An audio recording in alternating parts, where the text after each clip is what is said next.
मुझे पता है आप क्या सोच रहे हो, इनकम टैक्स रेड की वीडियो में ये 20 शादी की गाड़ियां क्या कर रही हैं। लेकिन क्या हो अगर आपको मैं बोलूं कि उस दिन 20 नहीं, 50 नहीं, 100 नहीं, टोटल 120 शादी की गाड़ियां इनकम टैक्स रेड मारने गई थी। अपने इंडिया के मैप में यहाँ है महाराष्ट्र और इस राज्य में मुंबई से 400 किलोमीटर दूर है ये जालना। 120 शादी की गाड़ियां लेके 260 इनकम टैक्स ऑफिसर्स ने यहाँ जालना में ही रेड मारी थी। इस पूरी इनकम टैक्स रेड में टोटल 390 करोड़ का माल जब्त किया गया था। ये देखो, ये है जालना। जालना महाराष्ट्र राज्य में एक बहुत ही छोटा सा डिस्ट्रिक्ट है। जालना में अगर कोई काम सबसे ज्यादा किया जाता है तो वो है स्टील का। इनफैक्ट जालना को महाराष्ट्र की स्टील कैपिटल भी कहा जाता है। इसी जालना में स्टील बनाने वाली दो बहुत ही फेमस कंपनियां थी, SRJPT स्टील्स और कालिका स्टील्स। रेड मारने से कुछ दिन पहले की ही बात है। इनकम टैक्स डिपार्टमेंट और GST काउंसिल को एक टिप मिलती है कि SRJPT स्टील्स और कालिका स्टील्स यानी कि स्टील बनाने वाली ये दोनों कंपनियां टैक्स इवेजन कर रही हैं। Sir, sorry to disturb you, लेकिन अभी एक टिप मिली है कि 120 करोड़ रुपए का टैक्स इवेजन हुआ है। टैक्स इवेजन का बहुत ही सिंपल सा मीनिंग होता है टैक्स की चोरी करना। काउंसिल को जो टिप मिली थी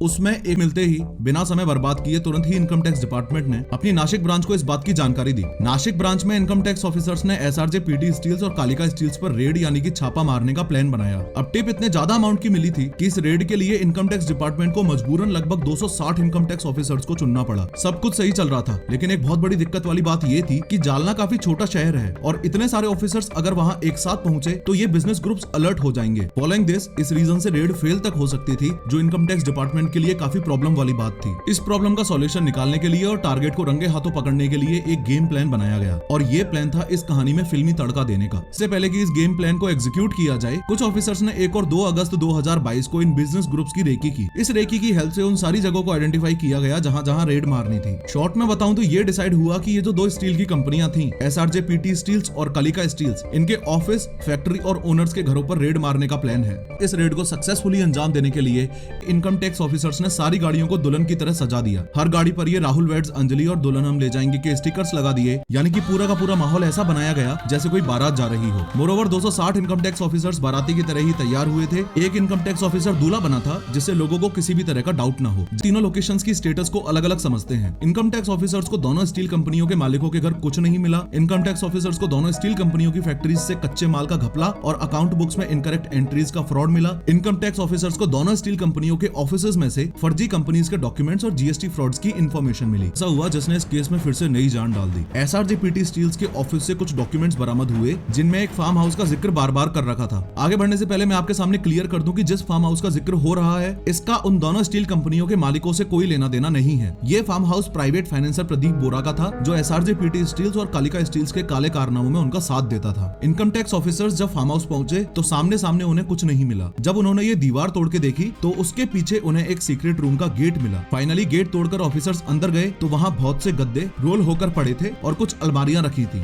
गद्दों और अलमारियों को खोलकर देखा तो इनकम टैक्स ऑफिसर शॉक्ड ही रह गए। और ये बात सुनकर आपके पैरों के नीचे से जमीन खिसक जाएगी कि गद्दों के अंदर 500 के नोटों की हजारों गड्डियां छुपी हुई थी। अलमारियों में सोने की jewellery, gold coins, gold bricks, gold biscuits और डायमंड्स चमक रहे थे। फार्म हाउस में सर्च ऑपरेशन खत्म होते होते सुबह हो चुकी थी और अब बारी थी इस जब्त सामान की टोटल वैल्यू निकालने की। के होश उड़ जाएंगे कि सुबह 11 बजे SBI बैंक में नोट गिनना शुरू हुआ था और ये सिलसिला रात के 1 बजे तक चलता रहा, यानी कि लगभग 13 घंटे। फाइनली इस रेड के एंड में काउंटिंग के बाद पता चला कि total 58 crore cash, 32 kilo gold, 14 crore के डायमंड्स और 300 करोड़ की अनडिक्लेयर्ड प्रॉपर्टी उस टाइम फार्म हाउस से जब्त की गई। ओवरऑल इंडिया की इस क्रेजीएस्ट इनकम टैक्स रेड में 390 करोड़ का एक बड़ा अमाउंट सीज हुआ था।